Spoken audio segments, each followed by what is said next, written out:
Hey everyone, and welcome to a deep dive into something we all think we know, but it gets pretty complex pretty quick time. We're not just talking minutes and hours here, though.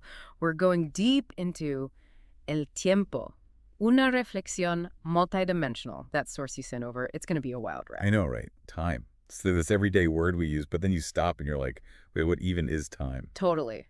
And you know what the source dives into right away? That whole idea of how we each experience time so differently. What they call tiempo vivido. Like, ever notice how when you're having fun, time just flies by?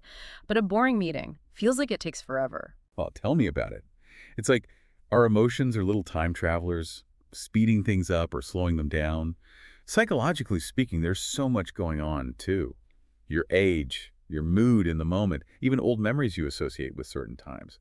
All that gets mixed in with how you experience time. It reminds me of that philosopher Heidegger and his whole thing about now. Like he was saying, true living that only happens in the present moment. Yeah, it's so easy to get stuck in the past or worried about the future. But then there's the flip side too, right? Alongside that live time, there's what the source calls tiempo físico, the actual seconds, minutes, hours, Mm. the stuff our schedules are based on. I mean, Newton, he thought of time as this absolute thing, ticking away the same for everyone. Then Einstein came along with his theory of relativity, and well, Yeah, Einstein really threw a wrench in things with that one. His whole point was that time, it's not actually constant. It's relative meaning. It's affected by things like speed and gravity. Like imagine time as this river.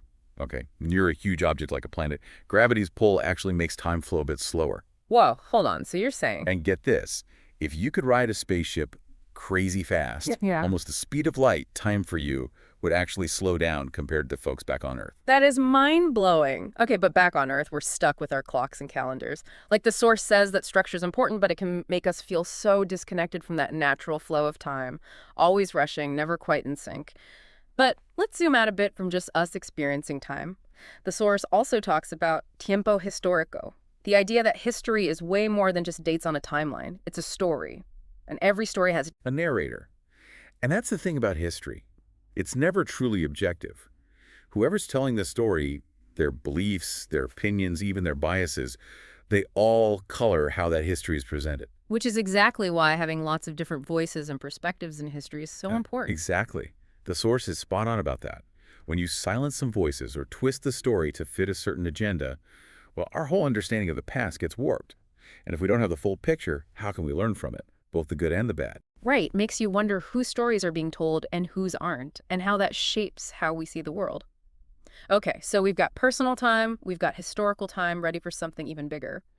The source also goes into how different cultures view time through a spiritual lens.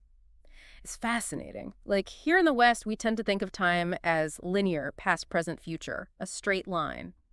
But a lot of cultures see it as cyclical, like the seasons changing or the phases of the moon. It's like our brains are hardwired to see that arrow of time always moving forward. But who's to say that's the only way?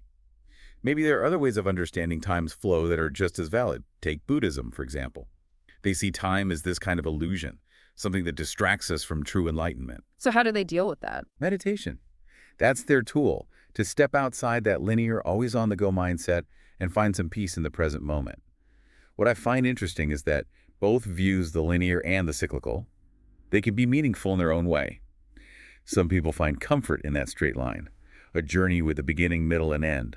Others find peace knowing that endings always lead to new beginnings. Neither one's right or wrong. It's more about what speaks to you personally.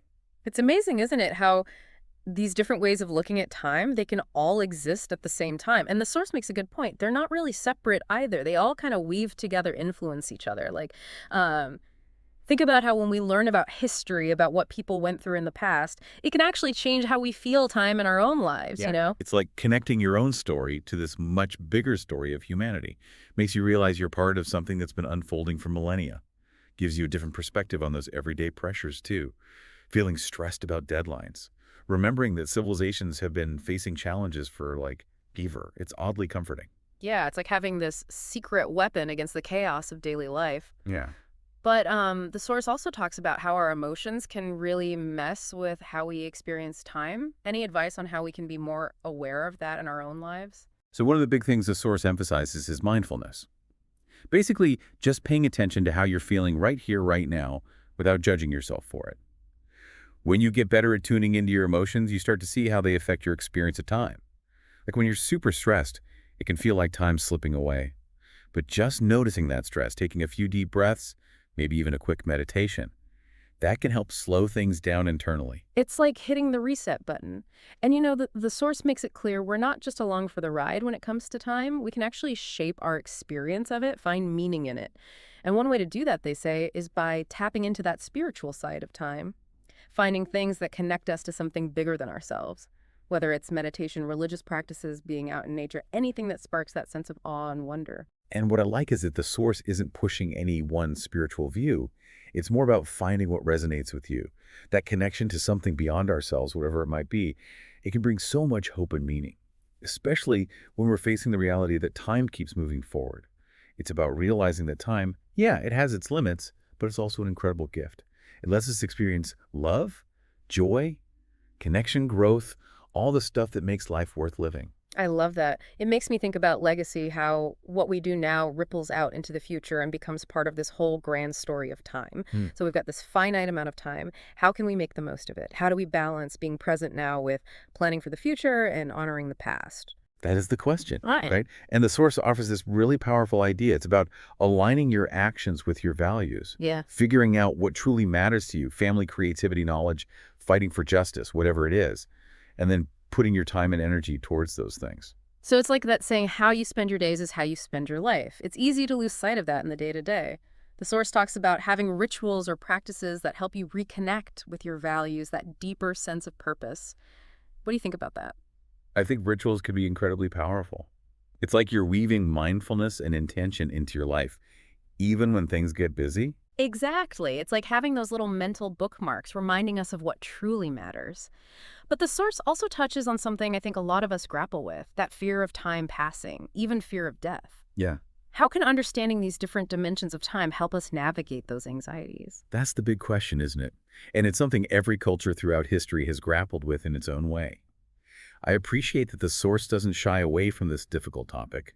Instead, it offers a perspective rooted in both acceptance and empowerment. We're reminded that death, while an inevitability, is also a natural part of the life cycle. And by embracing the cyclical nature of time, even in the face of our own mortality, we can find a sense of peace.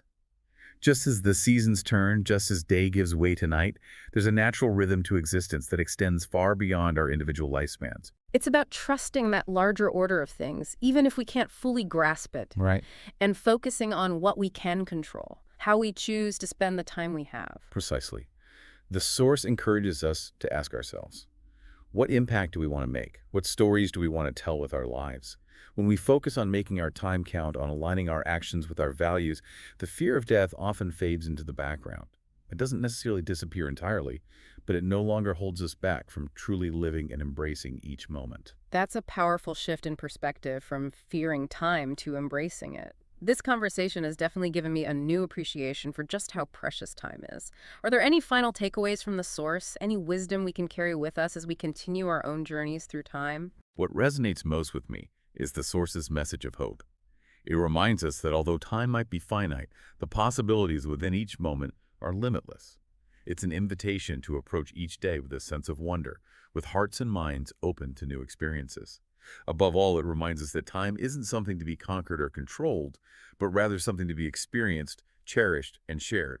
Because ultimately, it's those moments of love, laughter, connection, and growth that truly make our time here meaningful. So beautifully said. It's like we're being given permission to let go of needing to manage time perfectly. Instead, we can simply focus on making each moment meaningful, whatever that looks like for us individually. Well, there you have it, our deep dive into the multifaceted world of time. Hopefully, you're walking away with some food for thought, maybe even a renewed sense of wonder about this concept that shapes our every experience. Remember, time is a gift. Spend it wisely, spend it kindly, and most importantly, spend it in a way that feels authentic to you. Until next time, keep exploring, keep questioning, and keep making every moment count.